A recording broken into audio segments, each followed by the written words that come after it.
Our next speaker completed his primary education at Al-Manar Central College, Kandy. He completed his initial Alim course at the Rahmania Arabic College, Akurana, and at Tabligul Islam Arabic College at Samandurai. He further completed his higher studies in Sharia at Rahmania Arabic College, Akurana. Thereafter, he specialized in Islamic jurisprudence and Islamic financing at the Islamic University of Pakistan. Currently, the speaker plays an active role in serving the public on board institutions such as Zaylan EduConsult as the managing director, Al-Haqqani Arabic College as the vice president and visiting lecturer, a member of the executive committee and the member of the Fatwa committee at the Al Ceylon Jamiatul Ulama, a member of the Sharia Supervisory Board in many leading financial institutions, a director on board Knowledge Box Media Networks. Ladies and gentlemen, may I call upon a Sheikh Mufti Muhammad Hanifa Muhammad Yusuf. إن الحمد لله نحمده ونصلي على رسوله الكريم أما بعد அன்பின் இஸ்லாமிய சகோதரர்களே, தாய்மார்களே, சகோதரிகளே, என்னுடைய கண்ணியத்துக்கும் மரியாதைக்கும் உரிய ஷேக் agar Muhammad அவர்களே, நம்முடைய இந்த அமர்வை, இந்த நிகழ்வை அல்லாஹ் பொருந்திக் கொள்வானாக, ஏற்றுக்கொள்வானாக, கபூல் செய்து கொள்வானாக. நிகழ்வை ஆரம்பிப்பதற்கு முன்னால் நான் 2 விடயங்களை இந்த சந்தர்ப்பத்தில் ஞாபகப்படுத்திக் கொள்வது என்னுடைய வழக்கம். முதலாவது,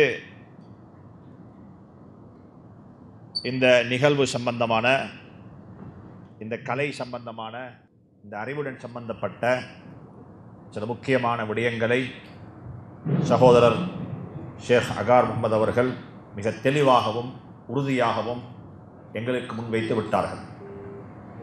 அதனுடன் சேர்த்து 2 விடயங்களை சொல்லிக்கொள்ள விரும்புகிறேன். சுருக்கமாக சொல்லப்போனால் 2 அல்லது 3 தசாப்த காலமாக இது எங்களுடைய வாழ்க்கையில் அமுலில் இருக்காதின் காரணமாக பல வகையான குடும்ப பிரச்சனைகளுக்கு நாங்கள் முகம் கொடுத்து கொண்டிருக்கிறோம். இதை நாம் அனைவரும் அறிந்த உண்மை. இந்த சந்தர்ப்பத்தில் இந்த நிகழ்வில் பங்கெடுத்திருக்கக்கூடிய சகோதர சகோதரிகள் 2 வகையான நிலைப்பாட்டில் இருக்கலாம். ஒன்று, எனக்கு வரவேண்டிய பங்கு சரியாக கிடைக்கவில்லை, நான் அநீதி இழைக்கப்பட்ட ஒருவனாக இருக்குகிறேன் என்ற நிலைக்கு இந்த வகுப்பினுடைய முடிவில் நீங்கள் முடிவு செய்து கொள்ளலாம். இன்னும் ஒன்று இருக்கிறது, எனக்கு பங்கு கூட கிடைத்திருக்கிறது, எனக்கு இவ்வளவு பங்கு வர இயலாது என்ற வாப்பட சொத்துல எனக்கு பங்கு கூட கிடைத்திருக்கிறது, இப்போ நான் என்ன செய்ய வேண்டும் என்று சொல்லக்கூடிய நிலைப்பாட்டுக்கு நீங்கள் தள்ளப்படலாம். நான் மிக பணிவாக 2 விஷயத்தை ஞாபகம் ஊட்டிக்கொண்டு சப்ஜெக்டுக்கு வரப்போகிறேன். முதலாவது, யாருக்கெல்லாம் எனக்கு பங்கு கூட வர வேண்டி இருக்கிறது, ஆனால் அந்த பிரிக்கக்கூடிய சந்தர்ப்பத்தில் தவறாக பிரிச்சுட்டாங்க, ஏண்ட பங்கு இப்படி அல்ல, எனக்கு 25% கிடைத்திருக்கிறது, எனக்கு உண்மையிலேயே 33% கிடைக்க வேண்டும், எனக்கு இப்போது 7 அல்லது 8% உடைய எசட் இன்னும் வர வேண்டியிருக்கிறது, அதுக்கு நான் இப்போ ஒரு கேஸை ஃபைல் பண்ணி நான் அதை ரீகால் பண்ணி எடுக்க போகிறேன் என்ற நிலைப்பாடு யாருக்காவது இருக்கும் என்றிருந்தால் நான் உங்கள்கிட்ட மிக அன்பாக சொல்லிக்கொள்கிறேன், நீங்கள் இப்போதே நியத்து வச்சுக்கோங்க, எனக்கு கூட வர இருந்தால் நான் அதை ஹலால் சொல்லிட போகிறேன். நான் அதை மறுவப்பை தின்னமுறுக்கா ஒரு நடந்து முடிஞ்ச விஷயத்தை தோண்டி எடுத்து எனக்கு வர வேண்டி இருக்கிறது என்று சொல்லி யாரும் என்ன செய்யக்கூடாது. இதை இன்னமுறுக்கு ஒரு பிரச்சனைக்குரிய விஷயமாக ஆக்கிக்கொள்ள வரும். 2வது ஒரு விஷயத்தை சொல்லிக்கொள்ள விரும்புகிறேன், யாருக்காவது வரவேண்டிய பங்கை விட கூடுதலாக பங்கு கிடைத்திருக்கிறது. உதாரணமாக வைத்துக் கொள்ளுங்கோ, என்ற உண்மையான அசட்டுடைய அமௌண்ட் வந்துட்டு எனக்கு வர வேண்டிய போர்ஷன் வந்துட்டு 25% தான், ஆனால் கணக்கு பார்த்த வகையில் எனக்கு 40% வந்திருக்கிறது, 40% வந்திருக்கிறது. இப்போ நான் என்ன செய்யணும்னா, இது ஹராமான பகுதி, இது எனக்கு ஹலால் இல்லை, இந்த 15% மார்க்கம் சொன்ன முறை பிரகாரத்துக்கு தவறாக யார் எப்படி பிரிச்சாலும் இது எனக்கு ஆகமாக மாட்டாது. என் மௌத்துக்கு முன்னால் இதை திருப்பி கொடுத்துடணும், உரியவங்களிடத்தில் போய்த்து சேரோணும் என்ற நிலைப்பாட்டுக்கு வாங்கோ. இது ரெண்டும் நடக்கும் என்றிருந்தா எங்களுடைய இந்த ஈவென்ட், இந்த ப்ரோக்ராம் 100க்கு 100 சக்சஸ்ஃபுல்லான ஒரு வெற்றிகரமான ஒரு ப்ரோக்ராமாக இருக்கும் என்ற கருத்தில் வச்சுக்கோங்க. ஒவ்வொருத்தரும் விட்டு கொடுத்துடுவோம், மன்னித்து விடுவோம். அது எங்களுக்கு தேவையில்லை, அது அவங்களுக்கு நாங்கள் ஹதியாவாக கொடுத்துடுவோம். வலது கையால் கொடுத்த தர்மம் இடது கைக்கு தெரியாது என்று சொல்லக்கூடிய தர்மம் இந்த தர்மம் தான். எனக்கு வரவேண்டிய பங்கு இந்நாளிடத்தில் இருக்கிறது, ஆனால் நான் கேட்டு போக மாட்டேன், அதை விட்டு கொடுத்து விட்டேன் என்ற நிலைப்பாட்டோடு சேர்ந்து நாங்கள் சில விடயங்களை பகிர்ந்து கொள்வோம், படித்துக் கொள்வோம். அல்லாஹ் சுப்ஹானஹு தஆலா நம் அனைவர்களுக்கும் உண்மையாக விளங்கி செயல்படக்கூடிய சந்தர்ப்பத்தை நசீபாக்குவானாக. இன்றைய இந்த 3.5 மணி நேர வகுப்பில் இன்ஷா அல்லாஹ் நான் 3 தலையங்கங்கள் 4 தலையங்கங்களுக்கு உங்களுக்கு மத்தியில் பேச இருக்கிறேன். முதலாவது ஒரு தலையங்கம் தான், நாங்கள் வாழக்கூடிய காலகட்டத்தில், மனிதன் உயிரோடு வாழக்கூடிய காலகட்டத்தில் தனக்கு அல்லாஹ் தந்திருக்கக்கூடிய சொத்துக்களையும் உடைமைகளையும் உரிமைகளையும் எப்படி என்னுடைய குழந்தைகளுக்கு பங்கிட்டு கொடுக்கணும். சில பேர் இருக்கிறாங்க, நாங்கள் மௌத்துக்கு முன்னாலே பிரித்து கொடுத்துருவோம், எங்களுக்கு கொண்டு வச்சுக்கொள்ள தேவையில்லை, நாங்கள் மௌத்துக்கு முன்னால் எல்லாத்தையும் என்ன செஞ்சிருவோம், பிரித்து கொடுத்துருவோம் என்ற நிலைப்பாட்டில் இருக்கக்கூடியவங்க. அப்படிப்பட்டவங்க தன்னுடைய சொத்தை எப்படி பங்கிட்டு கொடுக்கணும், இது உண்டு. இரண்டாவது ஒன்று இருக்கிறது, வசியத்தை சொல்லக்கூடிய ஒன்று. வசியத்தை சொன்னால், என்ற மௌத்துக்கு பிறகு அனந்தரக்காரர்களுக்கு, என்னுடைய குழந்தைகளுக்கு ஏதோ நாம் விட்டு விட்டு போவது போன்று உலகத்துக்கும் நாட்டுக்கும் சமூகத்துக்கும் எதையாவது விட்டுவிட்டு போகணுமே என்ற பெயரில் தன்னிடம் இருக்கக்கூடிய சொத்துக்கள்ல ஒரு பகுதியை லாஸ்ட் வில் வசியத்தாக எழுதுவது. அந்த வசியத்தை சொல்லக்கூடியது எழுத இயலும் எப்பையும், ஆனால் மௌத்துக்கு பிறகுதான் செல்லுபடியாகும். மௌத்துக்கு பிறகுதான் செல்லுபடியாகும். ஒரு வசியத் எழுதக்குள்ள, ஒரு வில், லாஸ்ட் வில் எழுதக்குள்ள என்ன லாஸ், என்ன சட்டத்திட்டங்களை நாங்கள் அமுல்படுத்த வேண்டும், கவனத்தில் கொள்ள வேண்டும் என்ற விடயத்தையும் நாங்கள் அதில் இன்ஷா அல்லாஹ் பேசுவோம். இது போக 3வது ஒன்று இருக்கிறது, அதுதான் அனந்தர சொத்து. ஒரு மனிதன் மௌத்தாகிவிட்டால் அவருடைய சொத்துக்கள் எப்படி அனந்தர சொத்தாக பங்கு வைக்கப்படும் என்று சொல்லக்கூடிய ஒரு தலையங்கம் தான் நாங்கள் இன்றைக்கு பேச போற தலையங்கம். இதோட சேர்த்து அடிஷனலாக இன்னும் 2 சப்ஜெக்ட் இருக்கிறது. அதில் ஒன்று தான் மனிதன் சம்பாதிக்கிறான். இஸ்லாம் சம்பாதிப்பதை ஊக்குவிக்கக்கூடிய மார்க்கம். தொழில் செய்ய வேண்டும், யாரும் யாருக்கும் சுமையாக இருக்கக்கூடாது, யாரிடத்திலும் வாங்கி சாப்பிடக்கூடாது. ஒரு வாப்பா மகன்கிட்ட வாங்கி சாப்பிடுவதை கூட இஸ்லாம் யாசகமாகத்தான் பார்த்துக்குது. யாரு? ஒரு வாப்பாவிடத்தில் மகன் வாங்கி சாப்பிடுறாரு. 15 வயதானால் எப்படி தொழுகை கடமையோ இதே போல அந்த குழந்தைக்கு ஜக்காத்து கொடுப்பதும் கடமை. அவர் ஜக்காத்து கொடுப்பதற்குரிய வழியை பார்த்துக் கொள்ள வேண்டும். அதை பற்றி எல்லாம் ஆழமாக கதைப்போம். எனவே உழைப்பு, சம்பாதிக்கிறது, அனாதைகளுடைய சொத்துக்கள் எப்படி பராமரிக்கப்பட வேண்டும், இதே போலத்தான் விதவைகளுடைய சொத்துக்கள் எப்படி பராமரிக்கப்பட வேண்டும். விடோஸ், கணவன் மௌத்தாகிவிட்டார், குழந்தைகள் அனாதைகளாக மாறிவிடுவார்கள். வாப்ப மௌத்தாகிவிட்டார், பிள்ளைகள் அனாதைகளாக மாறிவிடுவார்கள். கணவன் மௌத்தாகிவிட்டால் மனைவி விதவையாக மாறிவிடுவாள். இந்த பெண்ணுடைய சொத்துக்கள் எப்படி பராமரிக்கப்பட வேண்டும் என்று சொல்லக்கூடிய ஆழமான மிக மிக ஒவ்வொருத்தரும் விளங்கி வைத்திருக்க வேண்டிய சில முக்கியமான விடயங்கள் இருக்கிறது. அவைகளை பற்றியும் நாங்கள் பேசுவோம். அதுக்கு பிறகுதான் சம்பாதித்த பணத்தை எப்படி செலவழிக்க வேண்டும், சம்பாதித்த பணத்தை எப்படி செலவழிக்க வேண்டும். இன்றைக்கு மனிதன் சம்பாதிக்கக்குள்ள ஹராம் ஹலால் பேணி சம்பாதிக்கிறாங்க. செலவழிக்க வந்தால் ஹராத்தையும் மறந்துட்டாங்க, ஹலாலையும் மறந்துட்டாங்க. சம்பாதிக்கிறதுல ரிபா கூடாது, கலப்படம் கூடாது, ஏமாற்றம் கூடாது, வட்டி கூடாது, மாறுபாடு செய்யக்கூடாது, பொய் சத்தியம் செய்யக்கூடாது. இதெல்லாவற்றையும் நாங்கள் அறிந்து வைத்திருக்கிறோம். ஆனால் செலவழிக்க வேண்டிய கட்டம் வந்தால் பணத்தை செலவழிக்க வேண்டும். திருமணத்தில் செலவழிக்க வேண்டும், அல்லது ஹஜ் உம்ராவுக்காக செலவழிக்க வேண்டும், அல்லது வீடு கட்ட செலவழிக்க வேண்டும். எப்படி என்னுடைய பணத்தை செலவழிக்க வேண்டும், இதுவும் ஒவ்வொருவரும் படிக்க வேண்டிய, விளங்க வேண்டிய, ஷரீஆ என்ன சொல்லித் தந்திருக்கிறது என்பதை பற்றி அறிந்து கொள்வது ஒவ்வொருவருடைய கடமை. இந்த எல்லா தலையங்கங்களையும் உள்வாங்கப்பட்ட ஒரு பிரசன்டேஷனாகத்தான் இன்றைக்கு நடைபெறுகின்ற இந்த நிகழ்வு இருக்கிறது. எனவே நேரம் மிகவும் குறைவாக இருப்பதின் காரணமாக மிகவும் தேவையான விடயங்களை மாத்திரம் உங்களுடன் பகிர்ந்து கொள்ள விரும்புகிறேன். அல்லாஹ் சுப்ஹானஹு தஆலா நம் அனைவர்களுக்கும் உண்மையான விளக்கத்தை நசீபாக்குவானாக. இந்த வகுப்பு நடைபெற்றுக் கொண்டிருக்கும் பொழுதே யாருக்கும் ஏதும் சந்தேகங்கள் ஏற்படும் என்றிருந்தால் நீங்கள் கையை தூக்கி அதே இடத்தில் அவங்களுடைய கேள்வியை நீங்கள் கேட்டு தெளிவு பெற்றுக் கொண்டால் அதுக்கு அடுத்த கட்டம் மிக பொருத்தமானதாக இருக்கும். எனவே ஒவ்வொருத்தரும் என்ன செய்யணும் சொன்னால் கூச்சப்பட தேவையில்லை, வெட்கப்பட தேவையில்லை. உங்களுக்கு இருக்கக்கூடிய பிரச்சனையை அதே இடத்தில் தீர்த்து கொள்ள ஏலும் இன்ஷா அல்லாஹ். முடியும் என்றிருந்தால் அதற்குரிய ஃபத்வா, அதற்குரிய தெளிவை தருவோம். முடியாவிட்டால் பின்னால் நிகழ்ச்சி முடிந்ததற்கு பிறகு புத்தகங்களையும் கிதாபுகளையும் படித்து வாசித்து பார்த்து அதற்குரிய தெளிவை எங்களுக்கு பெற்றுக்கொள்ள முடியும். அன்புக்குரிய சகோதரிகள், தாய்மார்கள், நீங்கள் உங்களுக்கு ஏதும் டவுட் இருக்கும் என்றிருந்தால் அதை எழுத்து வடிவத்தில் எழுதி ஒரு தாள் துண்டில் எழுதி அனுப்பி வைத்தால் இன்ஷா அல்லாஹ் அதற்குரிய தெளிவையும் பெற்றுக்கொள்ளேலும். எழுதக்கூடிய சந்தர்ப்பத்தில் சுருக்கமாக எழுத பாருங்கள்.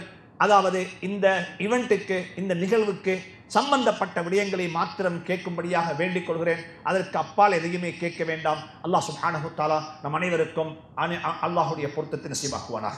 நாங்கள் பேச போகிற முதலாவது தலையங்கம் என்னவென்று சொன்னால், அதாவது தொழுக வாஜிப்.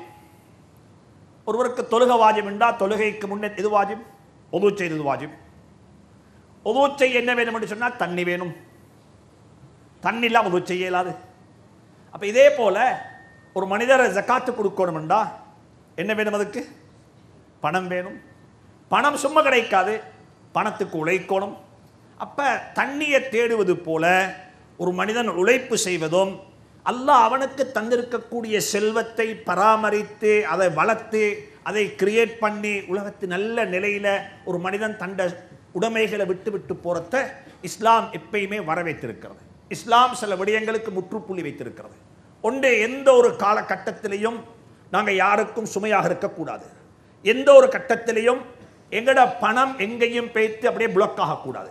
எங்களோட பணம் அப்படியே பேய்த்து சும்மா கன்ஸ் பொக்கிஷமாக இருக்கிறது கூடாது. பணம் எப்பயுமே ரொட்டேட், பணம் எப்பயுமே பணத்தை உருவாக்கி கொண்டிருக்கணும், வர்த்தகமாக இருக்கணும். பணம் எங்களிடத்தில் இருக்கக்கூடிய ரிசோர்ஸ் பணம் மட்டுமல்ல, காணி பூமியாக இருந்தாலும் சரி. எந்த ஒரு வயலையும் சும்மா வைக்கலாது. இஸ்லாத்தில் சும்மா வைக்க சட்டம் இல்லை. ஒரு ஏக்கர் காணி சும்மா வச்சிருக்கிறோம். இந்த முறை நாங்கள் இதில் வேலை செய்ய இல்லை, இது கூடாது. பிரிட்டிஷ் லோட கூட இருக்கிறது. பிரிட்டிஷ் லோவல் இஸ்லாமிக் லோ, அது இஸ்லாமிய சட்டம்.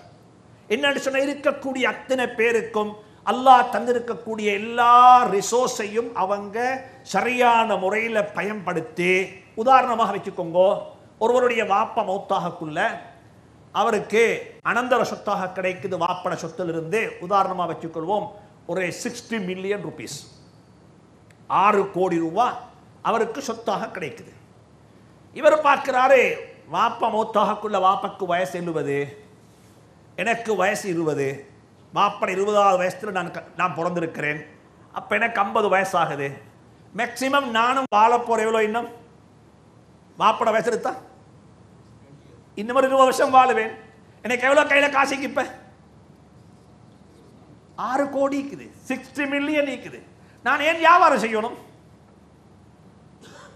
இப்போ நான் என்ன செய்ய போறேன்னா, நியாயமான இஸ்லாமிக் பேங்க்ஸ் இருக்குது, கொண்டு ஒரு ஃபிக்ஸ்ட் டிபாசிட்ல போட்டா எனக்கு நல்ல ஒரு இன்கம் கிடைக்கும். அதை சாப்பிட்டு கொண்டு என்ன செஞ்சிடுவோம், அப்படியே காலத்தை கழிச்சிட்டு நாங்கள் மௌத்தாகிடுவோமே. நாங்கள் ஏன் இவ்வளோ சுரத்துக்கு டெவலப் பண்ணணும், என்னத்துக்கு அல்லாஹ் இப்படித்தானே வச்சிருக்கிறான் என்ற நிலைப்பாட்டை இஸ்லாம் எங்கேயுமே வலியுறுத்தல. இஸ்லாம் எங்கேயுமே சொல்லித்தரோம் இல்லை. இஸ்லாம் சொல்லி தந்திருக்கு, இந்த சோம்பேறித்தனத்துக்கு அல்லாஹ்வுல பாதுகாப்பு தெரியும். என் வாப்பா 6 கோடி தந்துட்டு போனாரு, நான் என் புள்ளைக்கு 60 கோடி கொடுத்துட்டு போகணும். நான் என் வாப்பா மௌத்தாகக்குள் எனக்கு 6 கோடி தந்துட்டு போனாரு, நான் மௌத்தாகக்குள் என் வாப்பாக்கு என் பிள்ளைக்கு எவ்வளவு கொடுக்கணும்? 60 கோடி கொடுத்துட்டு போகணும். இது ஹதீஸ். இன்னக்க அன்ததர ஆயிலத்தக அக்னியா கைருன் மின் அன்ததரஹும் யதகஃபஃபூன பைனன் நாஸ். மக்களுக்கு முன்னால போய் யாசகம் கேட்கக்கூடிய, பிச்சை வாங்கக்கூடிய, தலை சரியக்கூடிய ஒரு சமூகத்தை உருவாக்கிவிட்டு மௌத்தாகுவதை விடவும், கொடுக்கக்கூடிய, பிறருக்கு உதவி செய்யக்கூடிய ஒரு சமூகத்தை உருவாக்கிவிட்டு மௌத்தாகுவது உங்களுக்கு நல்லம் என்ற கருத்தை ஸல்லல்லாஹு அலைஹி வஸல்லம் மிக தெளிவாக எங்களுக்கு சொல்லித் தந்திருக்கிறார். எனவே உலகத்தில் வாழக்கூடிய காலகட்டத்தில் எந்த ஒரு கட்டத்திலையும் சோம்பேறிகளாக இருக்கிறதுக்கு இஸ்லாம் அனுமதி வழங்கவே இல்லை. தந்ததை பேமெண்ட் செய்யுங்க, எடுத்து வளர்க்க பாருங்க. நாங்க யார் உலகத்தில் யாரும் நினைச்சு கொள்ள கூடாது என்னிடம் இருக்கக்கூடிய சொத்துக்களுக்கு நான் ஓனர் என்று சொல்லி. நான் ஓனர் அல்ல, என் ஓனர்ஷிப் இல்லை. இங்க எழுதுற ஓனர்ஷிப் இருக்குது. இது ஒரு என்ன வார்த்தை அரபுல சொல்றது மஜாஸ். இது ஹகீகத்தில் ஓனர் அல்ல. யதார்த்தத்தில் அவர் ஓனர்ஷிப் அவருக்கு இல்லை. இருக்கிற சொத்தெல்லாம் யாரோ ஒருவருடைய சொத்தை எனக்கு தந்திருக்கிறது, நான் பராமரித்துக் கொண்டிருக்கிறேன். எனக்கு சொத்தை தந்தவர் அந்த சொத்தை எப்படி பராமரிக்கணும் என்ற ரூலிங்கே தந்திருக்கிறார். இந்த சொத்து இப்படித்தான் பராமரிக்கப்பட வேண்டும். எனவே நாங்கள் எல்லாரும் ஹலீஃபாக்கள். யாருடைய சொத்தும் யாருக்கும் ரியல் ஓனர்ஷிப் அவருக்கு இல்லை. அல்லாஹ் அவருக்கு இப்ப கொடுத்திருக்கிறான். சொத்தை கொடுத்த அல்லாஹ் அந்த சொத்தை செலவழிக்கிறதுக்குரிய, அந்த சொத்தை சம்பாதிக்கிறதுக்குரிய, அந்த சொத்தை வளர்க்கறதுக்குரிய கைடன்ஸையும் அல்லாஹ் தந்திருக்கிறான். எனவே நாங்கள் யார் என்று சொன்னால் நாங்கள் எல்லாரும் ஹலீஃபாக்கள் அல்லாம சொத்துக்கு சொந்தக்காராக்கள் நாங்கள் அல்ல.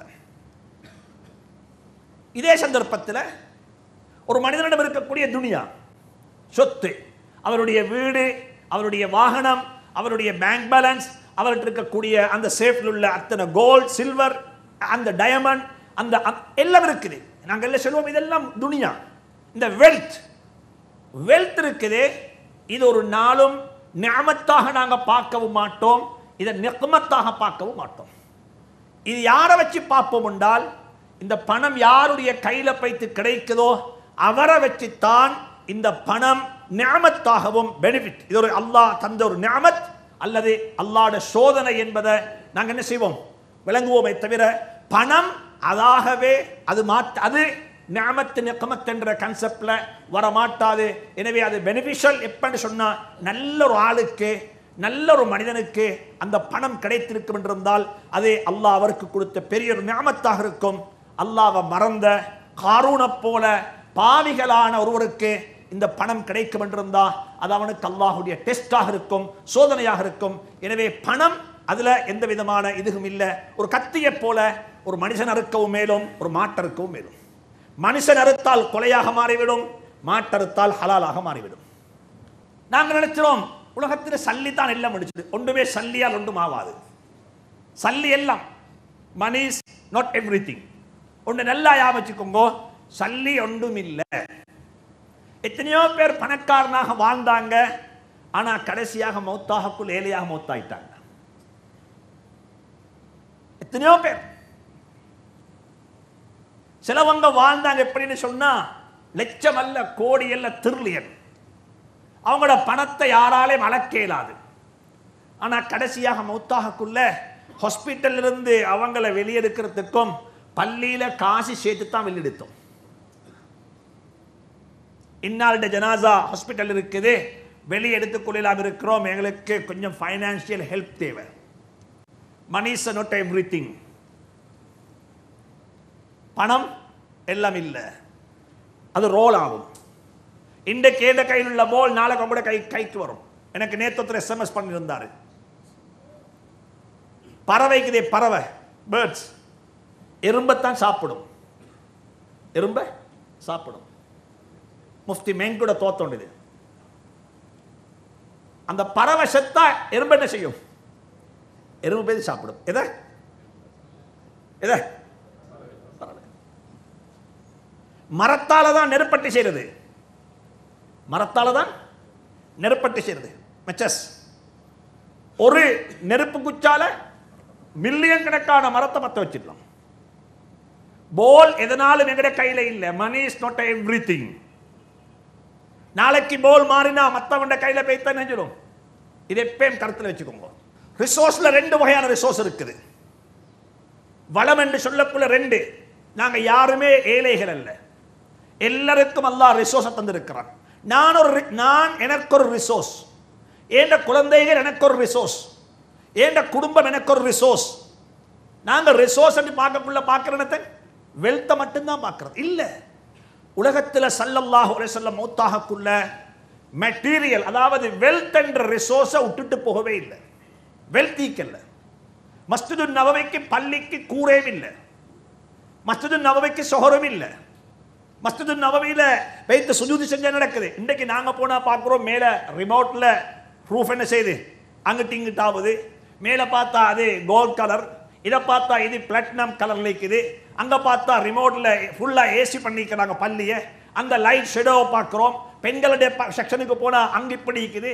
தண்ணியை பார்த்தா இது ஜம்சம். சுபஹானல்லாஹ், எல்லாம் ஆச்சரியமா இருக்குது. இன்றைக்கு போய்த்து பள்ளியில பார்க்கிறதான்.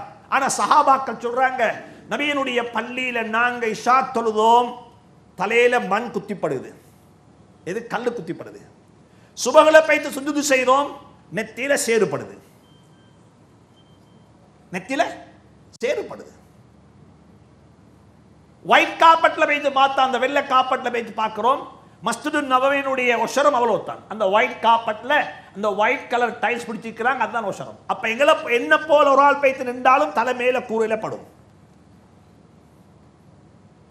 ஸல்லல்லாஹு அலைஹி வஸல்லம் மௌத்தாஹக்குள்ள பெரிய ரிசோர்ஸ் என்று சொல்லி வெல்த்தை விட்டுட்டு போகல. அவங்க விட்டுட்டு போன ரிசோர்ஸ் என்ன தெரியுமா? Human resource. Human resource.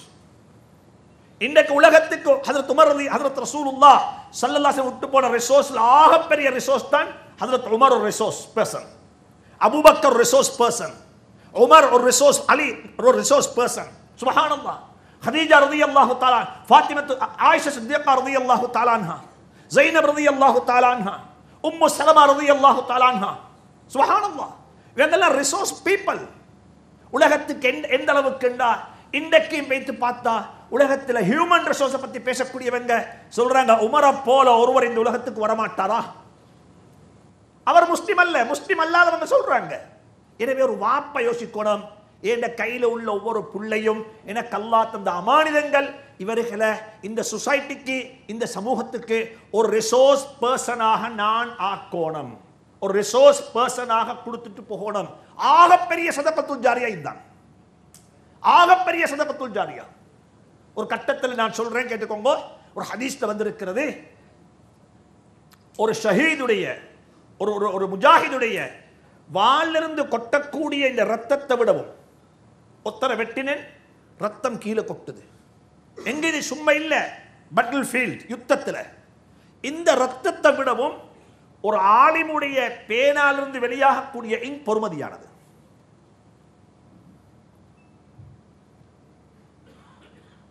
நான் வெட்டப்பட்டு என் ரத்தம் கீழே கொட்டுது, அதை விடவும் பொறுமதி என்ன? என்ற பேனாலிருந்து வெளியாகக்கூடிய இங்க். ஏன் காரணம்? இமாம் புகாரி ரஹ்மத்துல்லாஹி அலைஹினுடைய இங்க் இன்னும் மங்கல்ல. எத்தனை ஆயிரம் புக்ஸ் ஒரு நாளைக்கு பிரிண்ட் ஆகுது, எத்தனை ஆயிரம் பேர் அந்த புகாரியை கோட் பண்றாங்க, எத்தனை ஆயிரம் ஸ்டூடெண்ட்ஸ் அந்த புகாரியை படிக்கிறாங்க. எங்கட குழந்தைகள் எழுத்தாளர்கள், எங்கட குழந்தைகள் மாஷா இப்படிப்பட்ட வளவாளர்களாக நாங்கள் ரிசோர்ஸ், எங்கட கையில் இருக்கிற ஆகப்பெரிய ஒரு சொத்து தான். ஒரு ஏக்கர் காணியை சும்மா வச்சா ஆக்கள் சொல்லுவாங்க, என்னப்பா கடையை மூடி வச்சிருக்கிறாய். ஒரு பெட்டால அல்லது லுப்ளிகேஷன் ரோட்ல பெரிய ஒரு பில்டிங் இருக்குது, கூலியை கொடுக்கல, சும்மா மூடி வச்சிருக்கிறோம். எத்தனையோ பேர் அப்ரோச் பண்ணுவாங்க, என்ன இந்த பில்டிங்கை சும்மா வச்சிருக்கிறீங்க, கூலி கொடுத்த எவ்வளோ கூலி கிடைக்கும்? இல்லை எங்களுக்கு தேவையில்லை, சும்மா வச்சிருக்கிறோம். இதெல்லாம் கேட்கிறாங்க. ஏன் உங்களோட புள்ளைய நாசமாக்குறீங்க? ஏன் உங்களோட புள்ளை கெட்டு போகுது? நான் அன்றைக்கு ஒரு லாஸ்ட் வீக் ஒரு இடத்துக்கு வைத்திருந்தேன். ஒரு ஆச்சரியமான இன்ஃபர்மேஷன் சொன்னார் ஒருத்தர், சொன்னவரை சபையில் விருப்பம் நினைக்கிறேன். அங்கே போனால் ஒரு உலகத்தில் ஆக கூடுதலாக மக்கள் பாவிக்கிற வெப்சைட்ஸ் உலகத்தில் எதுன்னு சொன்னால் கூகுள்.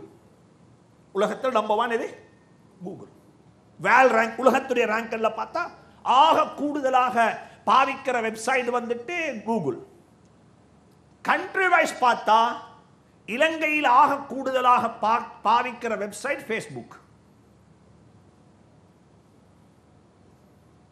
இது யாருன்னா நானும் அல்ல, நீங்களும் அல்ல, ஏன் உங்களோட பிள்ளைகள், ஏன் உங்களோட ரிசோர்ஸ், ஹியூமன் ரிசோர்ஸ், நாங்க உருவாக்க வேண்டிய ஹியூமன் ரிசோர்ஸ். எனவே இது ஒரு தனித்தலையங்கமாக பேச வேண்டும். அல்லாஹ்விடத்தில் நாங்கள் வகை செல்ல வேண்டி வரும். சரி, டெவலப் த ரிசோர்ஸ். எந்த ஒரு கட்டத்திலையும் யாரும் சும்மைக்க வேணும். இதெல்லாம் குர்ஆனுடைய ஆயத்துகள். ஹுவல்லதி ஜஅல லக்குமுல் அர்த தலூலன் ஃபம்ஷூ ஃபீ மனாகிபிஹா. அல்லாஹ் சொல்றான், நீங்க போங்க, சம்பாதிங்க. அதே போலத்தான் واذكروا الله كثيرا فإذا قضيت الصلاة فانتشروا في الأرض وابتغوا من فضل الله واذكروا الله كثيرا. குர்ஆனுடைய திருவசனங்கள். ஜும்மாவுடைய தொழுகையை தொழுது முடிச்சுட்டா பிசினஸ் பண்ணுங்கோ, வியாபாரம் செய்யுங்கோ. ஆனா ஆச்சரியம் தெரியுமா, நான் ஒரே சொல்லுவேன் இந்த விஷயத்தை. ஜும்மாவுடைய தொழுகை 2 ரக்காத்து தான். எத்தனை இல்லை? 3 தொலைலா. இன்னைக்கு ஹஜ்ரத் சொல்றாரு நாங்க எல்லாரும் கொஞ்சம் ஃப்ரீ ஆகிக்கிறோம் ரமதானுடைய மாசம், எத்தனை ஜும்மா தொழுவோம்? 3 ரக்காத்து தொழுவோம். யாருக்கும் கூட்டல, அது லிமிட்டட். அதுல எட் பண்ணோமேல டிடெக்ட் பண்ணோமேல, தட் இஸ் லிமிட்டட். ஆனா ஜும்மா தொழுதுட்டு போயிட்டு வியாபாரம் செய்யுங்க, எத்தனை லட்சம் தேடலாம்? என்ன லிமிட் அதுக்கு? அதுக்கு என்ன லிமிட்? என்ன லிமிட்? No limit, unlimited. எவ்வளவும் தேடலும். ஒருத்தர் சொல்றான், நான் ஜும்மாவுக்கு போனேன், மக்ரிபுக்கு இடையில நான் 2 ட்ரில்லியன் சம்பாதிச்சேன். மாஷா அல்லாஹ். அப்பேம் நாங்க சொல்லுவோம் மாஷா அல்லாஹ் தான், அப்பே நாங்க சொல்லுவோம் அல்ஹம்துலில்லாஹ் தான். அதுக்கு லிமிட் இல்ல. ஜும்மாவை 2-3 கேலா சம்பாரிங்கோ. அல்லாஹ் குர்ஆன்ல மிக தெளிவா சொன்னது. இது ஹதீஸ்ல வந்திருக்குது, புகாரி ரிவாயத்து. மா அக்கல அஹதுன் தஆமன் கைரன் மின் அன் யஅகுல. தண்ட கையால உழைத்து சாப்பிட பழகுங்க. தண்ட கையால. யாருக்குமே டிபெண்ட் ஆக வேணும், யாருக்கும் டிபெண்ட் ஆக கூடாது. புள்ளைகள், வாலிபர்கள், யூத், உங்களை பார்த்து சொல்றேன், என்றைக்கு 15 வருஷம் ஆகுமோ அன்றைக்கு உங்களுக்கு தொழுகை கடமை, அன்றைக்கு உங்களுக்கு ஸகாத்து கடமை. தொழுகை கடமைண்டா தொழுகையை படிக்கிறது கடமை, தொழுகை கடமைண்டா உது செய்யறது கடமை, உது செய்யறது கடமைண்டா தண்ணியை தேடுறது கடமை. எந்த அளவுக்குண்டா தண்ணியை கூட யாருக்கையும் கேட்டு வாங்க வாடும். ஏண்ட தண்ணி. நான் இதுக்கு முந்தைய ஒரு கட்டத்தில் சொல்லியிருக்கிறேன். உதாரணமா வச்சுக்கோங்க, நாங்கள் டிராவலர் பயணத்தில் போறோம். இந்த எங்களுக்கு அந்த பயணம் என்றக்குள்ளே இலங்கை நாட்டில் இதை எங்களுக்கு சொன்னா விளங்காது. பாலைவனத்தில் போகணும், அல்லது நாங்கள் ஒரு ஹண்டிங் போனோம், எங்க ஒரு ஊருக்கு, சிங்கள ஊரு, பெரிய ஊருக்கு போனோம். போற நேரத்தில் நாங்கள் தொழுவோம். இப்ப தொழுகை நேரம் வந்துட்டது. தொழுகைக்கு முந்தைய என்ன செய்யணும்? உது செய்யணும். உது செய்ய என்ன வேணும்? தண்ணி வேணும். ஓகே, இப்ப தண்ணியை தேடி போனா ஒரு கிணத்துல தண்ணி இருக்குது, ஒரு கிணத்துல என்ன இருக்குது. இப்ப என்ன வேணும்? ஒரு பாலி வேணும், ஒரு பாலி வேணும். இஸ்லாம் எந்த அளவுக்கு don't be depend in others என்றதுக்கு, யார் மீதும் நீங்க சுமையாக இருக்க வேண்டாம் என்பதற்கு ஒரு உதாரணம் சொல்றேன். ஃபிக்ஹுடைய கிதாபுல் மஸலா இது. அப்ப நீங்க போயிட்டு தண்ணி எடுக்கணும். பாலிக்கு யார் ரூட்ல? அப்துல் ஜப்பார் நான ரூட்ல. அந்த ஊர்ல அப்துல் ஜப்பார் நான ஒருத்தர் இருக்காரு, அவர்கிட்ட வீட்ல பாலி இருக்குது. இப்ப 2 வேலை செய்யலாம். ஒன்றோ அவர்கிட்ட போயிட்டு அந்த பாலியை வாங்கி கொண்டு வந்து என்ன செய்யலாம்? தண்ணி எடுத்து தொழு செய்யவும் மேலும், அல்லது சும்மா தயமம் செஞ்சு தொழுவோம் மேலும். இப்ப எதுங்க ப்ரெஃபரபிள்? இப்ப என்ன செய்யணும்? இப்ப தயமம் செஞ்சு தொழுங்கோ. பாலிய கேட்கறதுக்கு கூட மத்தவன்ட்ட போயிட்டு தலை சொரிய வானம். தயமம் செஞ்சு தொழுங்க. தண்ணிக்கு உங்களோட கண்ணுக்கு முன்னுக்கால. ஆனா தண்ணியை வெளியெடுக்க பாலி வேணும். இஸ்லாம் சொல்லிக்குது இண்டிபெண்ட். நீ ஓண்ட கால எழுப்பி நில்லு. நாளைக்கு யாரும் சொல்லக்கூடாது என்ன நீங்க தொழுதாலும் நாங்க தானே பாலி தந்தது. இன்னைக்கு எத்தனை பேர் இருக்கிறாங்க? அவர் ஹஜ்ஜுக்கு, அவர் இன்றைக்கு பெரிய ஹாஜியராய் கேளும், அவர் எல்லாம் செய்தாரு, சந்தேகம் இல்லை. உங்களுக்கு தெரியுமா அவர் முதலாவது ஹஜ்ஜி போத்தே பட்டப்பாடு? நான் தான் அவரை செக்கு கூடி போனேன். அந்த செக் பம்ப் ஆவிச்சுது. நான் எவ்வளவு முறை போயிட்டு கெஞ்சி நின்றைக்கு. இன்றைக்கு அவங்கள்ட்ட சல்லி கேளும், ஆனா அவங்க பழச மறக்க கூடாது. எவ்வளவு பெரிய கேவலம், எவ்வளவு பெரிய கேவலம். இஸ்லாம் எங்கேயும் சொல்லல. நாளைக்கு ஏண்ட மனைவி கூட சொல்லக்கூடாது நீங்க பெரிய ஹாஜியராய் கேளும், ஏன் நகை வித்தன் ஹஜ்ஜி போனீங்க. நீங்க என்ன என்ன நீங்க பெரிய ஹாஜியராய் கேளும், என்ன ஏண்ட நகையை வித்துத்தான் நீங்க ஹஜ்ஜி போனீங்க. உங்களோட காசிட்ட போடலையே. அந்த கேட்சி கேட்கவான யாரும். இண்டிபெண்டன்ட். லா தகுன் காலன் அலா அஹதின். தொழில் படிக்கோணும், தொழில் செய்யணும். எந்த அளவுக்குண்டா நான் ஒரு கருத்தை சொல்ல கேட்டுக்கோங்க. நான் எப்பயுமே வித்தியாசமா கலைக்கிறதில்ல. நான் ஒரு ஏங்கல்ல பேசுறேன். தலாக் என்ற பாடம் இருக்குது ஃபிக்ஹுடைய கிதாபுகள்ல. இந்த தலாக்கில் பொதுவாக தலாக்கை பற்றி மிச்சம் விரிவாக ஆழமாக பேசுவாங்க. ஆனால் தலாக்ன்றது நடக்கக்கூடாது. கம்ப்ரமைஸ் தேவை, சில தியாகங்கள் தேவை, சில விஷயங்களை பொறுத்துக்கொள்ளணும். அது வேறொரு கட்டத்தில் பேசுவோம். நான் அதை பற்றி ஒரு லெக்சர் விஷயத்தை நினைக்கிறேன். தலாக்கை நாங்கள் அவாய்ட் பண்ணுறதுக்கு என்னென்ன செய்யணும், தலாக் என்ற ஒன்று நடக்கக்கூடாது, கல்யாணத்துக்கு முந்தைய என்ன செய்யணும், கல்யாணத்துக்கு பிறகு என்ன செய்யணும், இந்த விஷயங்களை பற்றி இன்ஷா அல்லாஹ் பேசுவோம். ஆனால் தலாக் என்ற சப்ஜெக்டை பற்றி பேசிவிட்டு ஃபிக்ஹுடைய உலமாக்கள் அடுத்தது கொண்டு வர ஒரு பாடம் தான் பாபுல் ஹவானா, புள்ள வளர்ப்பு சம்பந்தமான பாடம். புள்ளைக்கு யாரு மெயின்டெனன்ஸ் கொடுக்கணும், புள்ளை யார்கிட்ட வாழணும். இன்றைக்கு நாங்க எல்லாரும் ஃபேஸ் பண்ற ப்ராப்ளம், மகன் டிகிரி ஹோல்டர் ஆனா ஜாப் இல்லை. எத்தனையோ பேர் சொல்றாங்க வாப்ப மகன் லண்டன்ல படிச்சுட்டு வந்தாரு, இல்ல அமெரிக்கால படிச்சுக்க எல்லாம் சரி, ஆனா ஜாப் இல்லை மகனுக்கு. எப்படி ஒரு மாப்பிள்ளை எடுக்கிற வைத்து, பொண்ணு எடுக்கிற வைத்து அவங்க கேட்க மாட்டாங்க என்ன தொழிற்சி என்ன என்ன டிகிரின்னு சொல்லி கேட்பாங்க. ஜாப் என்ன, இவர் தின்ன போடுவாரா, கையில காசிக்குதா? இன்னைக்கு எத்தனையோ பேர் இருக்கிறாங்க 30 இயர்ஸ் 30 வருஷம் கம்ப்ளீட்டட், ஆனா பாக்கெட் மணி வாப்பாடு தான் வாங்கணும். யார்ட்ட வாங்கணும்? வாப்பாடு இல்ல. இஸ்லாம் சொல்லிக்குது ஒரு புள்ளை எப்ப சம்பாதிக்கணும் தெரியுமா? நான் ஃபிக்ஹுடைய கிதாப் உங்களுக்கு கோட் பண்றேன். இது உம்தத்து சாலிக், எங்கட ஷாஃபி ஃபிக்ஹுலாக முக்கியமான ஒரு கிதாபு. இது எங்கட கான்ஸ்டிடியூஷன்ல, இந்த நாட்டினுடைய கான்ஸ்டிடியூஷன்ல கூட இந்த கிதாபு தான் எழுதப்பட்டிருக்கிறது. அதாவது பாராளுமன்றத்துடைய நாட்டினுடைய கான்ஸ்டிடியூஷன்ல கூட இந்த கிதாபு, அதாவது உம்தத்து சாலிக் என்ற கிதாபு தான், இந்த கோர்ட் கேஸ்களில் கூட இந்த கிதாபு தான் என்ன செய்யப்படும், கொண்டு வரப்படும். இதுல வந்திருக்கிறது வாப்பா உம்மா 2 பேரும் முடிஞ்சிட்டாங்க, டிவோர்ஸ் ஆகிட்டாங்க, பிள்ளைகள் நிற்கிறாங்க. இப்ப இந்த பிள்ளைகள் சீரழியக்கூடாது.